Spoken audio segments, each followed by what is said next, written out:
Hey everyone, we're here with my friend Mike Nguyen, who I met so many years ago doing comedy together. He's a comedian. He's open for Ronnie Chang. He has a very popular podcast with Jenny Aramoto called Asian Not Asian, and he's the father of two children. Give it up for Mike Nguyen, everybody. Hey, thanks for having me. Yay. Am I clapping? Yeah, yeah, Woohoo. yeah. Cheer, cheer, cheer. Mike, I wanted to have you on because, we know each other from way back when. Yep. Started up in the open mic scene, but also Yep. like you're a father of two, you're an artist, you're a comedian, you're trying to make it on your own as well. And you've definitely had an interesting story. You're Vietnamese, you're married to Yes. someone that's Korean. So Yes. I was also interested in, a mixed family life Yeah. and having different in-laws or cultures. I actually don't even know that many Vietnamese people, so Oh yeah. this is really culturally satisfying just to like hear how you grew up. Yeah. I grew up in Plano, outside of Dallas. So I was there. I was born. I was there until I was 10 or so, and then my family moved to Southern California, so Anaheim, Orange County. And so I guess I really grew up there. Although again, I was in Dallas and Plano until I was 10, so I very much remember it. And we moved to Southern California because it was just there's like way more Vietnamese people. I think Southern California has the largest population of Vietnamese people outside of Vietnam. It's the largest diaspora. Oh. I may not be right about that. Maybe Houston is bigger, but I'm pretty sure California is bigger. Let's go to Chinatown, where it's like 3 blocks of Chinese people. It is there's like hundreds of thousands of Vietnamese people. We're across like 6 different cities. Where it's very very big. Where you will drive through Little Saigon and it will be only Vietnamese people for the whole day. We moved there, and then yeah, went to school in California. Then I came here to New York City, and gosh, I don't know, 2008 or 2009. Oh, let's back Um, up a little. That's a okay. few Oops, generations skipping jumped a little ahead. bit. But I was just wondering, like, so your parents moved because of the Vietnamese culture in Yeah. SoCal? So when we came, my parents, they were refugees. It's kind of complicated, but they were refugees. They had Oh, refugee a refugee status. story that's complicated? No way. Exactly. So they came here, and then the way it sort of settled was my parents were in Dallas. I had an uncle in Houston, and then we had a lot of other people in California. So in the Bay Area and in Mm. Southern California. And we knew that there was a big population out there. They wanted to be closer to their family. And our the my grandparents, my mom's parents, lived in they used to live in a very rough part of town in Fort Worth, which is the sister city of Dallas. Hmm. And they moved to California. And then when they moved to California, my mom was sort of like, this is sort of the impetus. We're gonna move out to California now. So then we all picked up and moved to California in the 90s. That's pretty amazing for grandparents to just ditch their own kids because you would think they would move as a unit, but she was Well, just like, there was a lot of other their kids are also "Oh, in really? California. Yeah, yeah. Oh, By sort of center of gravity, I guess you could say, there were also my aunts in Southern California, and then the Vietnamese community is there too. So like there was a lot moving on. I This is what I'm piecing together. I don't know if yeah, there was anything in particular, but I think it made more sense for them to move to California, where they ended up settling in Fremont, which is in the South Bay, sort of. And they had a house there for a long time. We would go out there and visit them when we lived in California. So the center of gravity was like of the whole family moved to California, and it just made like more sense for them to do that. it's great that you know the history of your family. It seems like, or is that something that your family constantly tells you? Like, I don't know, when you hear Vietnamese and war stories, I feel like in my family, it's hush hush, right? It's like been there, done that. Don't really need to bring it up. Oh But yeah, it yeah. is. It is something for them that I had to pull out of them, and I did it over the course of like my whole life, right? So Hmm. I would ask them to about it and ask more details, and I would hear things, and they were the same. They I think just sort of didn't talk about it, and more so because they didn't see a reason to. I think they were sort of just focused on, living their lives. So we had to go and ask them. I had my mom on my podcast but once, and I just straight up asked her a bunch of questions about, all that. And that's something I think everybody should you should just sit down and start a Hmm. podcast and then put your parents on it. But it wasn't necessarily like pulling teeth. I think for them, again, it's like they just don't think of their lives in stories like that. They Yeah. just sort of, again, are, focused on living their life. Why I say it's complicated is my parents studied and have college degrees from America. So they were in the Vietnamese military, Southern Vietnamese military. I always have to make that a thing. I don't know why, but they were in the Southern Vietnamese military. And my mom was a nurse. My father was an engineer. So my mom has a degree from TCU, Texas Christian University. My dad has a engineering degree from Texas A&M. So they were here in college, and my mom was here when the nation fell. So she was not a boat person, so to speak, because she was already here. But you can imagine you're in your dorm, you're watching the Oh news. my This is God. before the internet. You're watching the news on TV, right? And they're on the news and they're saying, "Well, the Saigon has fallen," and you can't text your mom, you can't text your parents, you can't text you don't have no internet, you have no phone line that can reach into Vietnam that quickly. So she would send letters and then nothing for weeks. And then Ugh. finally, she had an idea. She knew that her parents were smart and connected people. And so finally she got news that, hey, we made it out and we got to the Seventh Fleet. So, they were boat people in that sense. Um, my mom's family, like they jumped on Right. boats. That story also is crazy. The just finding the boat was crazy. They they just went out into the ocean. They couldn't see the fleet. They just went out into the fleet. This is where you got a lot of stories about pirates and sinking and all sorts of stuff. But they went out there. The fleet picked them up, and then they ended up in different military bases. So you could be in there's different pathways. You can go to Guam, you can go another way, you can go to the Philippines. And so they found out, finally that they wrote letters to my mom, hey, we're going to be here and we made it and all these crazy things. And so then they got reunited. My dad is also involved too. He was in the military. Hmm. He got his degree in Texas A&M. Then he was back. He made it back to Vietnam in time for the fall. Didn't miss the party. And yeah, his story is of helping my mom's family get out of the country. And so there's all that. And so he figured that out. I don't know how. And he was part of, they went and they were reunited in America. And again, the way there were different things you had to do as your with your status. And so you can end up in different places. You can end up in Texas. You can end up in Louisiana. You can end up in Hmm. California. I'm not exactly sure why those are the places they picked. I think it's has a lot to do with where the government had bases, and we're like, okay, we have a place here to send you guys. We have a place. There was a big camp in Arkansas, so my parents spent Yeah.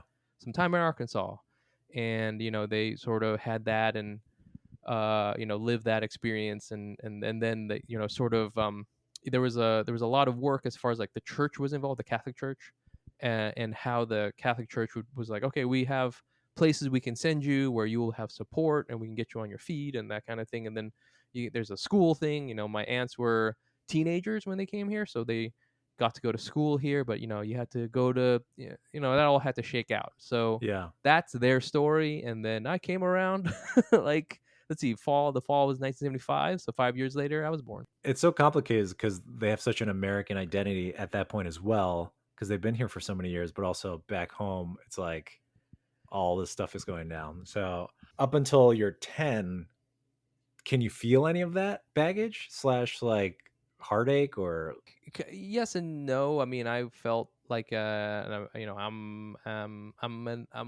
felt I was different. There were some Asian people. It wasn't just like all white people in Texas. And that movie Minari. Have you seen that movie? uh-huh. They do an interesting, really good. I mean, it's based on the director's life, right? And so he does a really good job of sort of showing the way that you would experience racism. In that it was very casual, Right. but it wasn't always devastating. There were a lot of white people who were very, very nice to us. The people who sponsored us, or my family rather, they're like these. white people from from the church, this family, and I mean, they are the nicest people literally we can imagine. You can imagine they sponsored a Vietnamese family, refugee family. I do remember in Dallas, and I've told this story like on my own podcast about living in Plano, there was the presence of the Klan, the Ku Klux Klan. They would have little like demonstrations and stuff like that at the little shitty grocery store where they all hung out. And I remember that, and I remember like my parents were like, "You got to get down," and I thought that they were personally after me, like the Ku Klux Klan. I was like, I don't know who these guys are, but it was very, it was sort of like hand in hand in Texas, where there would be the most welcoming people in the world, and then there would be like the most crazy racist people in the world. So I got the sense that it was different, and back then, Asian people, there wasn't like this big thing where it was like you're Vietnamese and you're Chinese and you're Mm, like I think Korean people got this for a long time until very very recently. I think where if you tell someone I'm Korean, they would ask white people will say, "Are you from the north or the south?" right. Right? I don't know if that's happened to you. That happened to me like constantly. Mm. The North or South. Are you North or South Vietnamese? I had a stand up joke. One of my first ever stand up jokes was about it, and I didn't want to explain to them that like it's technically impossible for me to be from North Vietnam. That doesn't make sense geopolitically. But of course, I didn't have time to explain that to people. But it was just very very odd to me. I remember thinking that I was like, that doesn't make sense. That you think I'm North Vietnamese? It just doesn't make sense as a question. So the stand-up joke I have actually is it would be like if I heard, "Oh, you're an American, are you from the Union or the Confederacy?" Right? Like it doesn't make sense as a question, not anymore. So that's the kind of thing I would Right. experience, although again, my best friend growing up was this white dude, the whitest bluest eyed guy I've ever seen, nicest family I've ever met. And that was sort of like the experience I had growing up. And then there weren't a lot of Vietnamese people, so my Vietnamese wasn't very good. It's still not very good. And then moving to California, that was like kind of changed things. It did. It felt a little different once I got out there. And then how are your parents dealing with everything? Like, are they trying to make it as normal, quote unquote, as possible, or shielding you from it? But I mean, they're telling you to get down, so obviously they're being direct. they, yeah, I mean, they never, they were just I think they were just trying to like survive. They were Right. doing very good. I mean, they had That's college great. degrees. So, they were equipped, I think, to provide for us. My mom was a nurse, and we owned this cute little house, and we had we had some cars. And my they did well for themselves, I think. Not like upper middle class, but like they were living that kind of American dream. They were really settled, Yeah. and they were trying to figure all that out. And obviously, they made enough money where they could sell their things in Texas and then move to California and buy another house. So I think that What? was what they were Mhm. focused on. They didn't really have to think about it in terms of like explicitly racism. I think they Right. Right. understood that that was something that was looming, but they were also sort of concerned with like, I guess, more immediate concerns. I do remember, and I think that my parents made a point of making sure we spoke very good English, and making sure we were like that. And they didn't speak to us in Vietnamese very very much. Apparently, I was spoke Vietnamese only until I was like until I got to school, and then they made sure I only spoke English. What do you think they focused on? Because you're the oldest, so it's like the first Yeah. one make most mistakes. I feel like Oh as a yeah. parent, right? So like, what do you think they focused on you that they went light on with your siblings? I was supposed to be the doctor. I was supposed to be the one that did that. That classic pathway. I showed a lot of aptitude in science, and I was a very good student. I I was a very good student all the way up to college. I went to a good school. That I showed all the signs of like this is going to be the thing. I did like science too. I thought it was an interesting thing, and it would made a lot of sense for me to do it. And um I was like the golden boy in that way. um I think for my sisters, they were sort of like, okay, well, they're also smart and they need to do well, but they can maybe Isabel can. That's my middle sister. She can Hmm. be like a lawyer, and then Allie, she maybe, she can work for the government or something, right? Like good jobs, but like I was the one who's like, you're gonna become a doctor. And Okay. so that was like the big thing. It wasn't like they hammered it into me all the time, but I felt it and I like bought in. I bought in 100% into that. Who of your mom and dad were your go-to for getting permission for something? My mom definitely. I think my Yeah, she mom was a is softer one.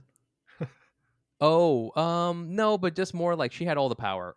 Like Oh, she was the if my dad boss. said yes, then that really didn't mean anything, and she was around more. Like my mom was really the one, like, she was the one raising us. She for a long time kind of like made more money than my dad. She was like the one who like really ran the show. And so everything had to go through her. So like my dad was like he was when we were in Texas, he ran a 7-Eleven, and he was like a manager or something there, and so he worked all these like weird hours. He wasn't home all that much. So everything was my mom. It was all mom all the time, and even now to a certain degree. At that point, if he's not home all the time, where do you think you got some of your like male influences? Well, oh, that's a really good question. I think for a long time I didn't have like a really strong father figure. Yeah. Not to say that he wasn't like a good dad. I think he was a good dad, but he was like a provider. So like he made sure we were always, we were never hungry. We never really wanted for anything. I got, we weren't wealthy, but I never Yeah. felt poor. And so I think for him, his history is, I don't think he really knew or was very close to his father. I think he had a very hard upbringing. Mm, Um, Not a very like middle class upbringing, unlike my mother. And so, it was for he was always a survivor. He's a survivor, and I think I got that from him. I got a very like, like if shit hits the fan, this is what you need to do to make it and to provide for your family. So I think I learned that from him, and that was like the thread. I think all Vietnamese men are like that. I think a lot of the masculinity I've learned is actually from my grandfather, mm, who's passed away. He passed away during COVID, and he's such a interesting, amazing man. He only formally studied until he was like a sixth or seventh grader, equivalent. Had to work, survived multiple wars, yeah. spoke Ugh. multiple languages of the colonists, whoever was colonizing us at the time. He had to learn that language. Was a very dapper dresser. Was very, I would say, very masculine, but like in a way where it wasn't. He didn't gamble. He didn't smoke. He didn't sleep around. He would just live. It's so funny that that's what you equate masculinity No, no, to. I don't. I don't. But I Yeah, think young men today do think that. I think I young see. men today Uh-huh. think that to be a man, you have to sleep around, smoke, drink, buy fancy cars, and like be buff. That is, I would argue, what people think a man is. Man, Hmm. you go on TikTok and that's what people think men are like. But I never thought that. I always thought that like a real man takes care of his family, can fix anything. I never really picked that up. My grandfather was like a wizard at like fixing things. Live by your wits, be kind to your family, be honest. He was like the most honest man I've ever met. He had a lot of like what you might consider honor, like he was a man of his word. Dressed really, presented himself really professionally, he was just like he was very put together. So I think that's where I try to, whenever to this day, I think like, if are you am I like my grandfather? That's like who a man is. And that's what Is I that your think. maternal My side or maternal grandmother, paternal? yeah. Actually, my I don't really know my paternal side. That I know some of them made it here to America. I've met my paternal grandfather once, and a few of my dad's siblings once or twice. Yeah, mostly I know my maternal side. Yeah. Thinking back, it must have been tough for him to be constantly with his in-laws. Just and I don't know if he had family back home in California with him, but yeah, I don't know. I don't know how parents that move countries without a support system can really like keep going. And wow. I think, I mean, it's sort of like with me, I mean, I don't have my immediate family here with me to help me out. Oftentimes, my I think that's an interesting like dynamic. Actually, I always felt that like a lot of times my mom and my sisters would kind of gang up on my dad, and I always felt bad for him because I was like, my dad's just doing his thing. Like, yes, he's not perfect by far, but does everything I think a dad is supposed to do, and Hmm. he's a flawed person, so I always kind of thought about that. And the fact that he, yeah, is surrounded sort of by his in-laws. I think they have a Yeah. fine relationship, but like they're not together anymore. My parents are not together. My father is like very bad with money, so that was a big cause for a lot of issues, and so now they don't, they're not together. So that was, I think, a challenge and something I'm trying to like learn from. But of course, like I see some of those aspects in myself. Can I ask what age that was that happened? Yeah, they probably, gosh, like right around like after college. I wonder if they did it to wait until you're grown in a way, or yeah. I absolutely think 100%, 100%. That's why. Yeah, 1,000,000%. That's what happened. I think if it wasn't for the us, they would have split up like, gosh, like in the 80s. So they stuck around for us. They kept it going. They took out some loans in our for us, and that was it. Whether you are or are not, but at the time when they were together, did you feel like they were a unit or trying to keep it together in a way that you didn't see it? I knew they were trying to keep it together. I know also that it was not a good marriage. They fought all the time, like very scary fighting. I'm not, Yeah. like not physical, but pretty much everything, like on both sides. It was very tumultuous to the point where Mm. I thought all parents did Hmm. this. I thought all parents would have like top of their lungs screaming matches for a couple hours a week. I thought that was very normal. I thought that was just how it was. My sisters and I, we would just like go into another room and we would kind of like try to play music or something because it was very scary. I mean, it was not a good marriage. I will tell. There's no sugarcoating it. And so it's better for them that they're not together anymore. I don't know whether or not it was good for them to be together while we were there, because yes, they pooled their resources, and yes, we did not want for anything, but they were not Mm. happy and they did not hide it. So they yeah, I don't know, I would say it's a mixed bag for that one. I think they kind of pulled it together more actually towards the end of the marriage, weirdly enough.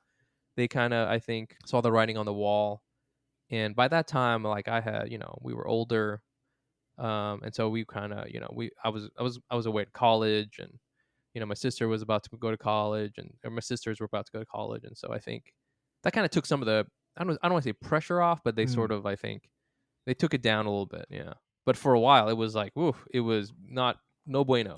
And usually the same fights kind of thing over and over again type. Yeah, yeah. Absolutely, absolutely. It's always about Yeah. money. It's always about money. I don't know the specifics about it. I don't think that we have had any kind of crazy debt. I don't expect like a hitman to ask me for to repay some loan.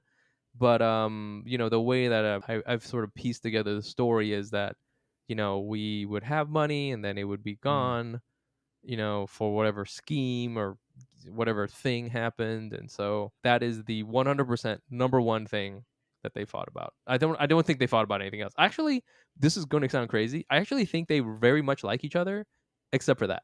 Oh man.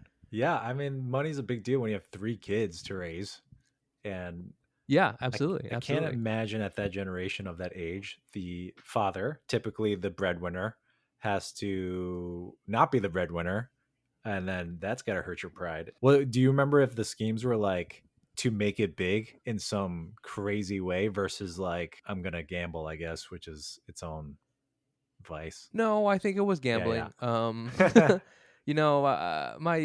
My dad never like made himself out to be some sort of savvy businessman. That's another thing I think I've gotten from him, is I am not a savvy businessman. And again, because I think he's a survivor, he's somebody who would always, you know, he's very actually fairly risk averse except for the gambling. You said you gained survivor instincts from your dad. Like, what are some of the things you grabbed from your mom? Oh, oh, that's a good one. A healthy amount of skepticism. In what way? I think I learned to argue from the way my mom argues. I get a dose of it every time she comes to visit. She's a lovely woman and an amazing person, but she can be very difficult to argue with because she will just like make stuff up out of the air. And for like a long time, I would do the same thing. It's weird because she's like a nurse. She has a bachelor's of science in nursing. She's a very smart woman, but I think sometimes she kind of like she just wants to like make a point, right? And so she'll just kind of like take some sort of stance and kind of like muddle together some facts in order to do it. And I think I do that as well. I've worked at not doing that. I still do it, but I work at trying not to do that. It also sounds like she's trying to be right versus skeptical. That's like two different things. Well, I think it is. I agree with you there. But I think she is also skeptical. She is someone who she's a very she has a lot of street smarts. She also was a survivor, and she I think was someone who is like careful not to be taken advantage of. I think it's hard to pull the wool over my mom's eyes as far as like scams and that sort of thing. Especially when she was growing up. She's very perceptive. She's able to like read people, understand people. I think also though, like, both for my mom and my dad, but more so for my mom, but she was also very she would acquiesce to people like to white people.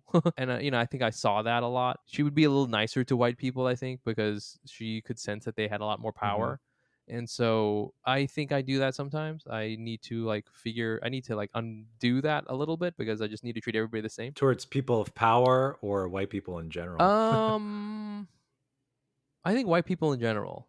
I think she is like a Mm. little bit nicer to them than No, you to yourself. me. I think to white people in general.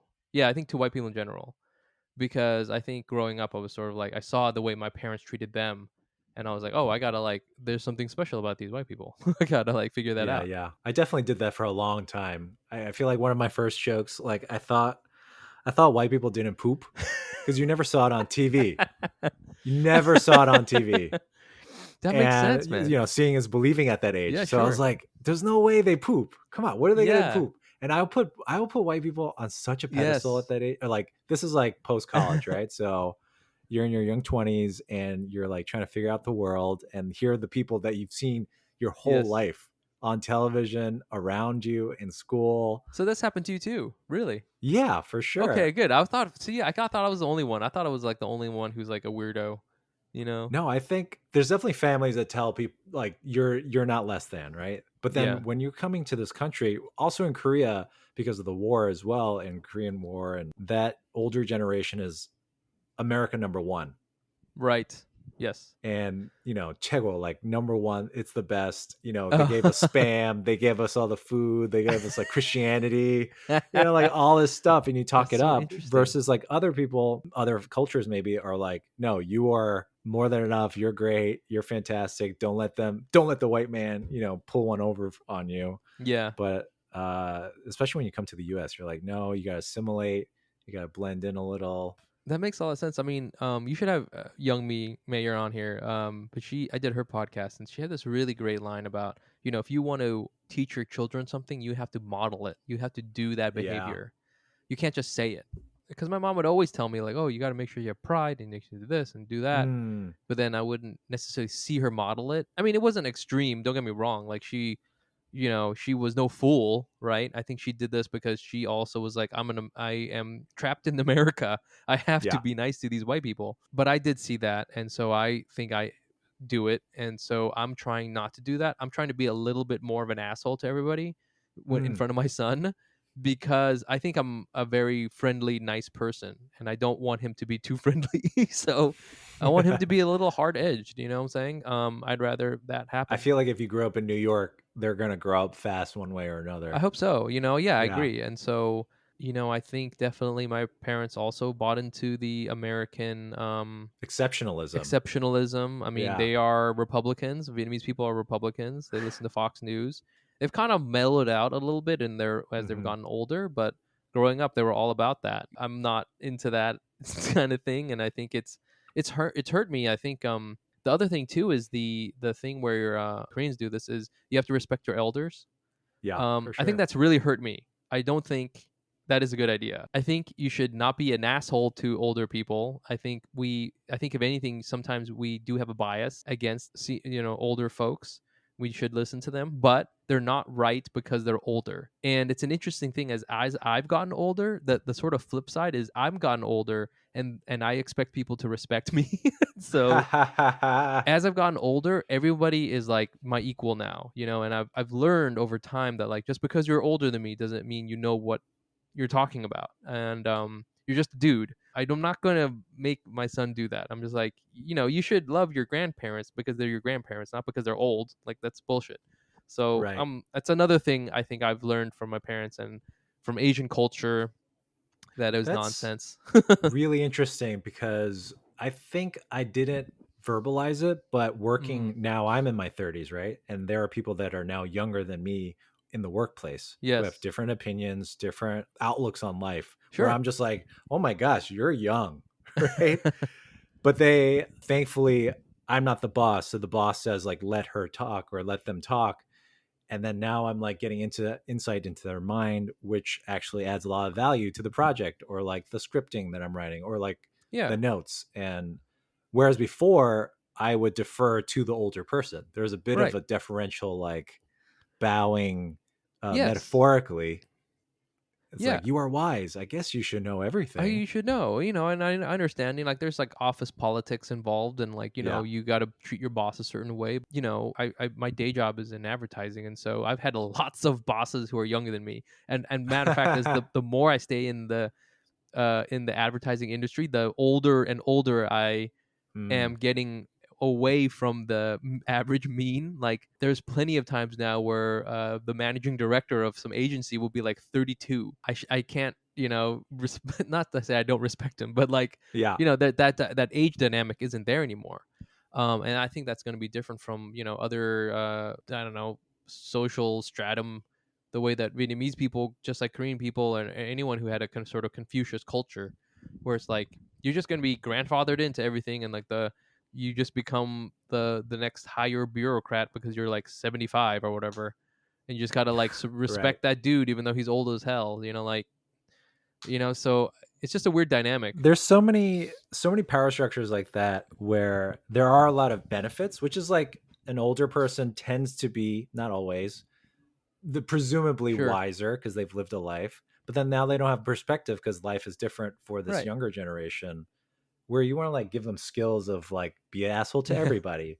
Don't, like instead of like back Yeah. in my day we didn't have phones, like you had to look stuff up. Well, we don't do that Yeah. anymore, grandpa. Like, tell me some new Yeah, skills. I think, like, one of the things that always annoys me is when people talk about Gen Z as being a certain way. And sure, I think Hmm. that this is a generation that grew up during COVID and all sorts of things like that, and so they're going to That, be affected by yeah. that. But it's not because they're young; it's because they went through this really horrible time.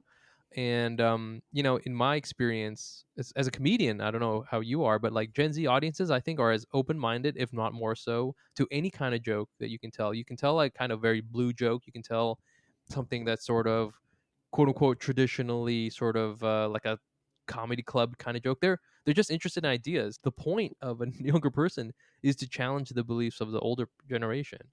And I think the older generation, like, we kind of, the best thing you can do is just sort of be a moderating influence. Like, hey, Yeah. maybe don't jump to conclusions about this thing because you're so Right. emotional about like everything like so intense. Like, we're dead inside, so like everything for us is sort of like a little bit more measured, I think. And I think that's the value I think older people can provide, is like we can see all the gray and all the sort of gray areas. And so yeah. You're obviously working on yourself and working through things that your parents have, by Yeah, sure. mistake given you. What's one of the things that you want to heal from most, given what, Oof, growing that's a up good with one. them? I've been working on this. Like, the main thesis of my life is that I am a failure. The main thing, Mm, I told you before, I was the golden boy. I was supposed to be a doctor.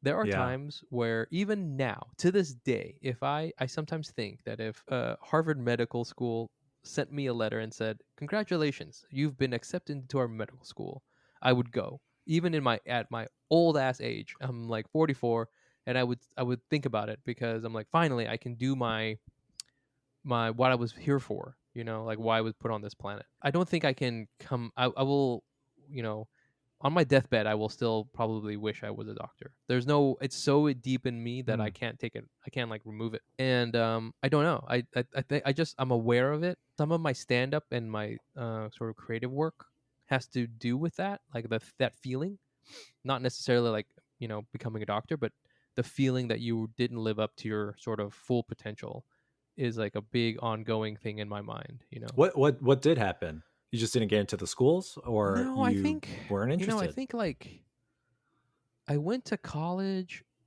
I mean, college, it's a tough time. It's a tough age because you're a young adult, so you're on your own, and you have your you're thinking, but there's just like a lot going on. And I think in college, Hmm.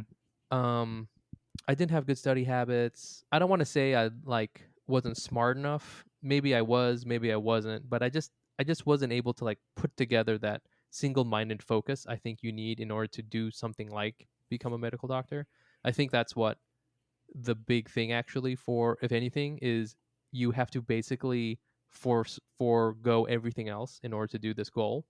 I didn't do that, and I don't know if I really have that kind of personality trait, to be honest with you, where I'm like, "This is it or nothing." I just don't think like that. And so, yeah, I mean, I didn't get good grades, but I didn't, like, go through the whole process. I didn't, like, take the MCATs or anything like that either. I do think to a certain point, the path that I mean, I have an amazing life. I'm the richest man in the world in many ways. And so I think a lot of it is just, like, coming to terms that, like, I didn't do this one thing so that I could do all these other amazing things. And that's like the big scale of my life, I It's think. so ironic that you are an artist now, and an artist, all they have to do is fail.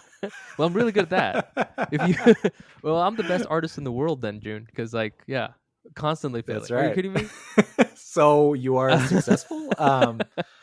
Yeah, that's If you could frame it that way, just switch your brain a Did you little. have that? Did you have the I'm gonna be a doctor, or one of the big ones, engineer, lawyer, or something like that? Yeah, Dr. Chung sounds fantastic. Yeah, And I was given like Sesame Street toys, microscopes. I sure. actually said, yeah, I'm a doctor because I was doing very well in school Okay. up until calculus in high school, my senior year. Oof, calculus is Physics, tough. really couldn't get it. Physics was AP tough. classes, just like not getting it. And Mm. then more and more people are like, you need to do really well in chemistry. You need to do really well in math. Like, for whatever reason, the word problems, I starting from like third grade, word problems were really confusing I to hear me. you. Just I hear you. visualizing math now as an adult, I'm like, wow, I stink. I need to do Kumon again. I need to go back to You do prep Kumon? school. You did Kumon? Yeah, I did summer schools and stuff like Oh, that. that's I did awesome. a lot of SAT prep and Yes. like Hagwons, for Yes. those who know Yes, yes, that, and yes. a lot of prep work to get into the New York specialized schools. Oh, wow, Yeah, I really? got into Brooklyn Tech, Bronx Science, but didn't get into STY, which is the one you want. The big one. Yeah. But that lifestyle of like 90% Asian kids, I don't even know if it would have been good for me either, I when you're in I that mean, bubble. that's such a good interesting point too, because like, when I was at college and I did see those students, who were like, the ones on the path to do it, I didn't relate to them. They had blinders on. They were very naive about a lot of stuff. They weren't interested in anything else. Not all of them, but like most of them were like that. Like, I was like, "How are you doing this? You have the whole world to look at, and then you just have this one thing." And I That's a good segue because I've thought about it recently with my life. I had a big stick up my butt just in terms of like getting things done, being like tight to be ambitious and get my things in order. sure. And then recently, loosening up with friends that I've met, just experiencing life more. And those are the kinds of values I hope my future daughter can have, just to be a more well-rounded person. Because I think Mm, when you're so singular and in a bubble, whether it be a doctor, an actor, all that stuff, you just like don't become a person that's interesting. yeah. For me, the thing, God, this is such like a mind fuck, because like, so many things you want to teach your kids are a result of the failings you had, Yeah. and then you don't know if it's like, well, I should warn them about these failures, or is that just me, like, putting that on them, right? So on the one hand, it's not like I want my son to be a doctor, right? And but on the other hand, I do want him to be good at school, but at the same time, I'm also like, I don't want him to do the whole thing where he has to go to like Bronx Science and whatever. But at the same time, is that me sabotaging his life because then I'm not giving him the best shot? It's like a mind fuck. And I think the so far, they're still very young. My children are still very young, but like the big thing is I do want him to be effective. Like I want Mm. him to, just like all the stuff our parents would say, like work hard, but like be good at what you do, but be effective. I think it's important to put your mind to something and then like I'm gonna do it. What are the qualities of yourself that you would love your kids to have? I think that's a tricky one. I think I'm a nice person.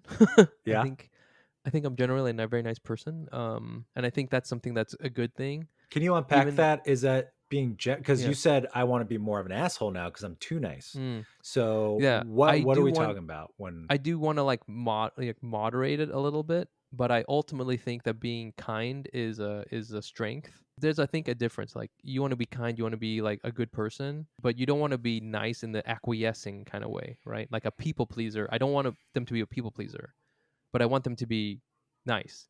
I think finally, after fucking living in this godforsaken city for 15 years, I can honestly say that the New Yorker attitude of like being kind of, I don't know, pushy and rude is not a good idea. I don't think it Hmm. is a good way to live the city. I think it gets your way, but I don't think it's a good makes for a good world. And so I want them to have that as well. So I want, kindness is important, like try to think of other people and shit. I'm very curious about the world. I like to Mm. I'm very, I like to I have a lot of weird interests. I have a lot of, study history, and I do like science, and like I like learning, I like reading. I think those are all good things. Being able to like focus on something and like really do it. Like I think that's really important. I think being interested in like physicality, like whether like playing sports, dancing, like those are all things I also like, and I think those What are are you gonna all get like, them into? I don't know. My son right now, he seems very musical. He has taken a few he's taken like a soccer class, and he didn't do I mean, I think he had fun, which is what I wanted. But he didn't show like any particular like, like this is the thing he really likes. But he really likes music. He really likes dancing, he likes singing. Um he's a pretty good dancer, I think, for a That's cool. 2-year-old. Yeah. So I think that would be really cool. My wife is she did the whole thing where, she plays piano, she has perfect pitch, how all that shit. Oh, that's So I amazing. think she's a little worried about it cuz like she grew up doing that and was traumatized. Mm. But I think we can find a fun thing that he could do. Your son is again how old? He's 2.5. 2.5, and your daughter was Yeah. just born. So these are very young children that have yet to reach any potential because they're Yeah, still no, figuring yeah, it all yeah. out. They're still So doing the thing. yeah, Yeah. that's why they're not like doing anything at the moment Yeah. with their lives. Yeah, God. But starting now, like, what is something you don't want them to learn from you? Yeah, that thing I was saying, and my wife and I are actually very aligned on this. Like, she always says that I want them to be a little bit of an asshole, and Mm. I do think we both are very much like what I was saying before. We kind of defer, I think, too much. We see that other people, especially at work, like white people have so much confidence and they seem to be able to like get a lot of praise and promotions and money just like thrown at them. Mm. And I see this in the workplace all the time, not necessarily even happening to me, but just like to other people. And I don't know where that comes from, and I want a little bit of that um shine to get on to my kids, right? Like I want them to work hard, but I don't want it to be where you work so hard that's the only way that someone's going to notice you, because I I think see. that's like a third of the puzzle. Like I think a third of the puzzle is you do really good work. And the other third is like you tell other people that you do good work. And the last third, probably the most important one, is other people, you are friends with the people who can make something happen with that knowledge. You need to have all those elements. And I think I don't know about you, but like Asian people aren't necessarily good at doing those things. They're good at working hard. They don't tell anyone about it. And they don't know anyone who can do anything with that information. So over time, we've had to like learn how to do that. We can wrap up with this last question. I was Okay. wondering if you had any advice for me. When it comes to supporting your wife, just like pick up all the extra slack that she can't do, right? So like okay, so this is like a small one, but I think important. Like when you can wash, if she's breastfeeding, she's probably going to pump, right? And there's a breast pump. Wash it for her. That's like one thing. Let's just send a small but important example. I was like, oh, the little things you can do. Like, you're gonna be the one who's always gonna do dishes now. Let's just say you're always gonna be the one, or like mostly be the one who's gonna be cooking. Um, I think that is like the relationship thing. That's gonna be a big important one, just like a support because she's gonna have to like use her body in order to keep the kid alive. So you're gonna do all the other stuff. Think the other thing is when it comes to your own kid, know that every single week, maybe even every single day, it changes. Everything changes. And so enjoy it while it lasts, even if it sucks, even if Mm, that time sucks. Because, like, for example, the first couple of months is pandemonium. It is, you're going to be up all at weird hours. yeah, It's super crazy. But I will say it's also a lot of fun because it's just like you're figuring it out with your newborn and with your wife, and you're like trying to, with your fucking in-laws, like you're trying to do all those things, and you're like, God, I want to sleep, and yes, for sure, you should get rest, but that's going to be gone soon, like in by a certain amount of months, they're sleeping through the night, and then all of a sudden you don't need that shit anymore, and then like even now, like my son is getting potty trained, and soon I won't have to change his diapers, which is like A, awesome, but then B, I know I'm gonna miss changing his diapers because it's like I get his little butt, he's so cute, it's just like that's gonna be gone forever, and like I can't get that back. So try to just like the thing you're doing now, even if it sucks. that's great.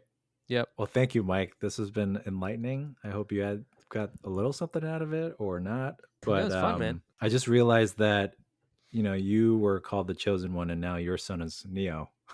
Neo, yeah. He's chosen one for a different reason. So, but Uh, yeah, he was a chosen one. Yeah, so yeah, man. Thanks for having me and good luck and yeah, let me know if you need anything.